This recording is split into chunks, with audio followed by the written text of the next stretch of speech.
کبیرہ گناہ کرنے والا جہنم میں جائے گا، معاف کر دو اس کا قانون، اس کی رحمت ہے۔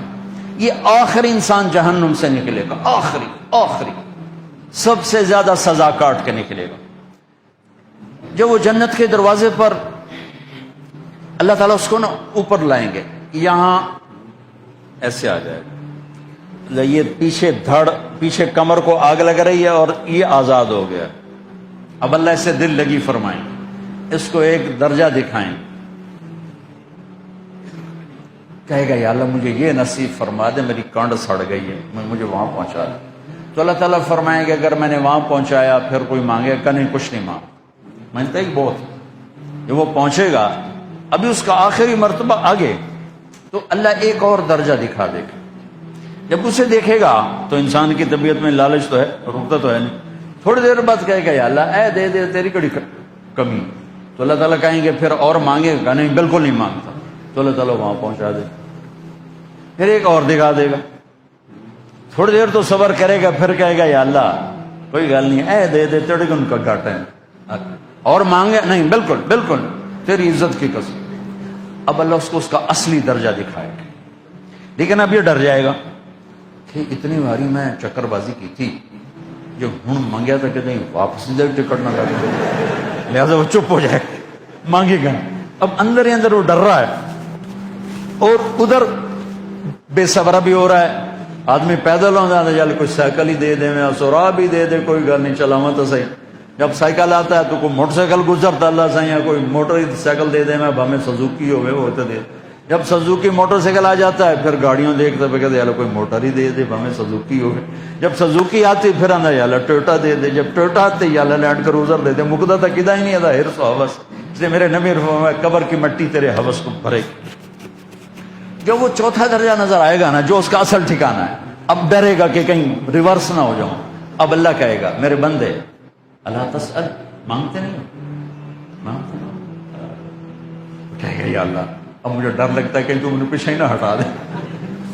تو اللہ تعالیٰ فرمائیں گے اچھا یہ بتا، میں آپ کو بتا رہا تھا کہ لا الہ الا اللہ پاسپورٹ ہے، محمد الرسول اللہ ویزا ہے۔ کس ملک کا ویزا ہے جس کا سب سے چھوٹا درجہ، چھوٹے پر میں اتنا زور لگا رہا ہوں کہ اور میرے کو زور ہے ہی کوئی،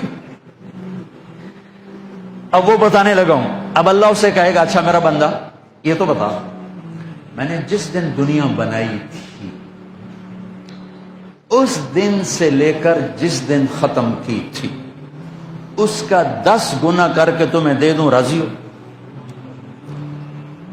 10 گنا اس دھرتی کا، آج کا نہیں، دنیا کے پیدا ہوئے سائنسدان کہتے ہیں 25 سے 30 ارب سال ہے، ٹھیک، اور پتہ نہیں آگے کب چلے گا، ہن پیچھے تھوڑا ہی کام رہ گیا، تو 10 گنا دے دوں۔ وہ اس کو یقین نہیں آئے گا، بے یقینی میں کہے گا یا اللہ ربو کے ہاسا کیتی جانا، میرے نال ہاسا نہ کر۔ تو اللہ کہے گا میں ہاسا نہیں کر رہا، میں سچی مر، چل اب یہ داخل ہوگا، اور جب دروازہ کھولے گا اور نوکر کو دیکھے گا تو یوں سر جھکائے گا، وہ کہے گا میرے آقا کیا ہوا؟ کہے گا تم فرشتے نہیں؟ کہ نہیں میں تو آپ کا نوکر ہوں، اور میرے جیسے 80,000 نوکر ہیں آپ۔ کچھ تھوڑی دور چلے گا تو ایک نور کی چمک اٹھے گی، تو سجدے میں سر اپنے آپ کو سجدے میں گرائے گا۔ وہ پھر کہے گا میرے آقا یہ آپ کیا کر رہے ہیں؟ وہ کہے گا یہ سامنے جو نور ہے یہ میرے اللہ کا نور ہے، میں اللہ کو سجدہ کر رہا ہوں۔ کہے گا یہ آپ کے اللہ کا نور نہیں ہے، یہ آپ کے گھر کی روشنی ہے، لائٹنگ۔ آگے چلے گا تو قالین آ جائے گا، اس قالین پر کتنا چلنے کا ہے یہ زمانہ، 40 سال چلتا جائے گا تو تب جا کے وہ قالین ختم ہوگا۔ 40 سال دنیا کے، وہاں تو 4 سیکنڈ میں اسے طے کرے گا۔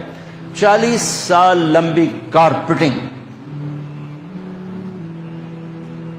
نوابہ بہاولپور نے انڈیا سے بزرگ کو بلوایا تھا تو ان کے لیے کارپیٹنگ کی تھی، اسٹیشن سے لے کر محل تک، تو سارے ہندوستان میں غلغلہ مچ گیا، شور مچ گیا کہ نواب بہاولپور نے اتنا 4 میل لمبا قالین بچھا دیا۔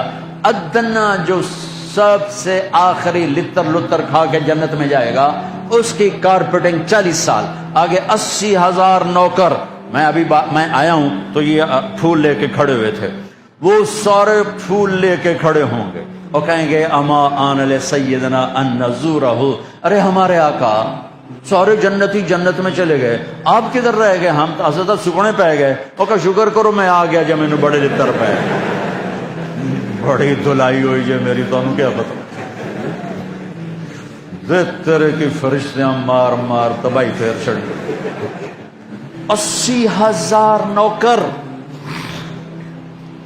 کوئی تنخواہ ان کے ذمہ نہیں، سب اللہ پر پوری کرے گا، کھلانا پلانا سب اللہ کے ذمہ، پہنانا سب اللہ کے ذمہ۔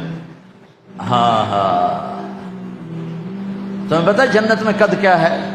130 فٹ، 130 فٹ۔ آدم علیہ السلام کو اللہ نے 130 فٹ کی ہائٹ پہ بنایا تھا، ہماری اماں جان بھی 130 فٹ کی تھی۔ یہ بات تو شاید آپ سب کو پتا ہے کہ یوسف علیہ السلام دنیا میں سب سے خوبصورت مرد آئے، یہ بات شاید بہت سو کو پتہ نہ ہو کہ اس کائنات کی سب سے خوبصورت عورت حضرت حوا ہے۔ حضرت حوا سب سے حسین عورت، وہ بھی 130 فٹ کی تھی۔ جب جنت میں جائیں گے تو اللہ کے فضل سے اس قد کے ساتھ نہیں جائیں گے، یہ تو قد ایڈا سارا ہے، اور جنت کی حور 130 فٹ، تم گئے 5.5 فٹ، تو وہ جج پا کے پھر گئے۔ اب وہ 130 فٹ ہائٹ ہو اور ڈاکٹر یوسف 5.5 فٹ دا اندر گیا تو وہ ججی گم ہو جاؤں نا، اس اگر میرا ہسبینڈ گیا کہ دیکھا بے پاسے سجے پاسے جولی ہے جو مغرور۔ تو 80,000 نوکر کہیں گے کہاں رہ گئے؟ وہ کہے گا شکر کرو میں آ ہی گیا جی۔ پھر جب یہ میدان میں اس کو بٹھائیں گے، 80,000، ایک ہاتھ میں برتن ایک ہاتھ میں پیالہ، 80,000 ڈرنکس اور 80,000 کھانے۔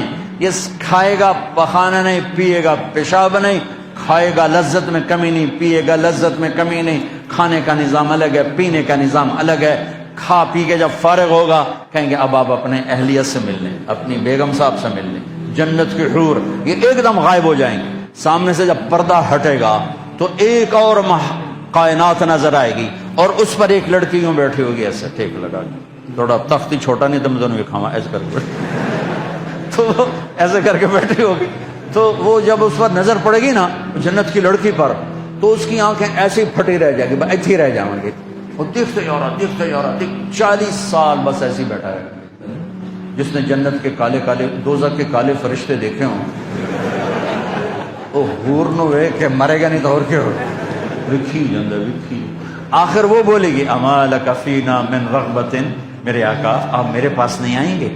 پھر اس کو ہوش آئے گا، ارے بی بی تو کون ہے؟ کہ تیری بیگم اور کون، تیرے انتظار میں بیٹھے بیٹھے گھڑیاں بیت گئی۔